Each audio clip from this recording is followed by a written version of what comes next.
এ সময় আপনাকে লোভ দেখানো হবে, প্রলোভন দেখানো হবে, কখনো অর্থের লোভ, কখনো বা ভয়।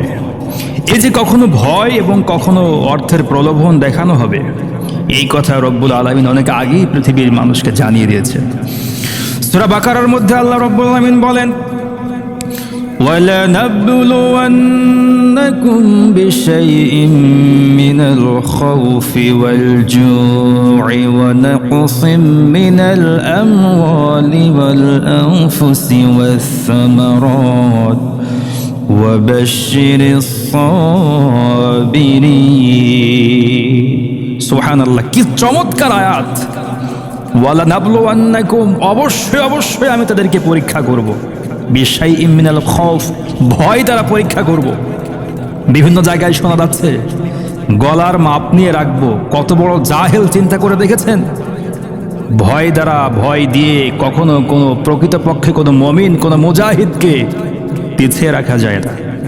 কি আশ্চর্য কথা, কি আশ্চর্য কথা! আমি একজন মুমিন, আমি একজন কোরআনপন্থী, আমি একজন মুসলিম হিসাবে আমি আমার কোরআনপন্থী ভাইয়ের পেছনে আমি যেতে পারবো না, স্লোগান দিতে পারবো না?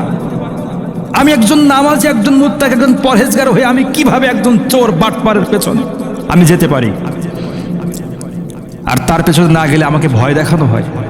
এই যে ভয় দেখানো হবে, এই কথা 1450 বছর আগে আল্লাহ পাক জানিয়ে দিয়েছেন। শুধু ভয় দিয়ে পরীক্ষা করা হবে না, অবশ্য আপনার সম্পদের ক্ষয়ক্ষতি দ্বারা পরীক্ষা করা হবে। আপনার চাকরি চলে যেতে পারে, বাজার থেকে আপনার ব্যবসায়ী প্রতিষ্ঠানকে গুড়িয়ে দেওয়া হতে পারে। এগুলো সব ভয়, এগুলো দিয়ে আল্লাহ পাক পরীক্ষা করবেন।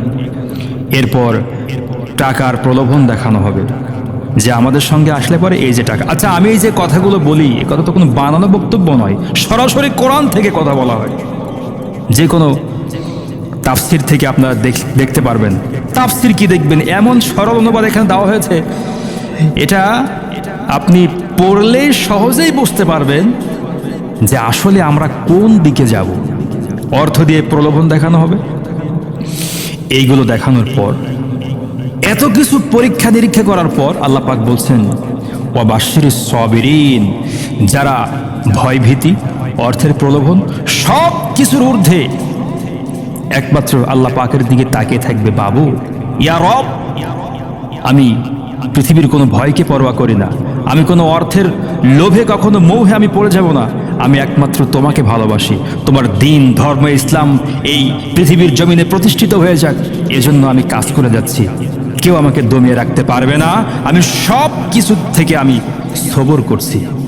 এই সবরকারী, ধৈর্য ধারণকারী, যারা অন্তরকে কন্ট্রোল করতে পারবে যে কোনো মুহূর্তে, যে কোনো সিচুয়েশনে, আল্লাহ পাক বলছেন তাদেরকে নবী, তাদেরকে ওয়াবাশশিরিস সাবিরিন, এই ধৈর্যশীলদেরকে তুমি সুসংবাদ দান করো। তো সুসংবাদ কিসের হয়?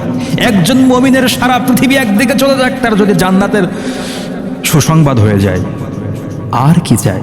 সুসংবাদ মানে হচ্ছে ক্ষমা এবং জান্নাত। পৃথিবীতে আমরা যাই করি না কেন, একজন ইমানদার ব্যক্তি জান্নাতের মধ্যে যাওয়ার পর সারা জীবন সুখের মুখ কখনো সে চোখে দেখে নাই।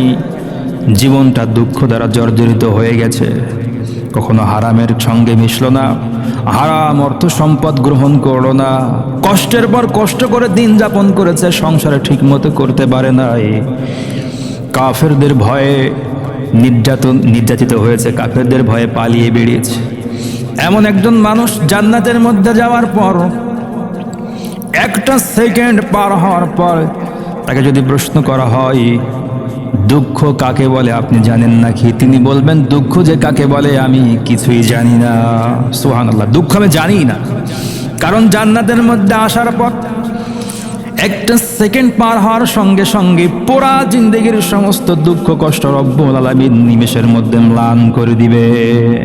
এই জন্য পৃথিবীতে একটু কষ্ট, একটু দুঃখ হোক তা। আল্লাহ পাককে আমরা ভালোবাসি, ভালোবাসার পরীক্ষা দিতে গেলে এগুলো যখন আসবে, মাবুদের উপরে ভরসা করতে হবে, সবর করতে হবে।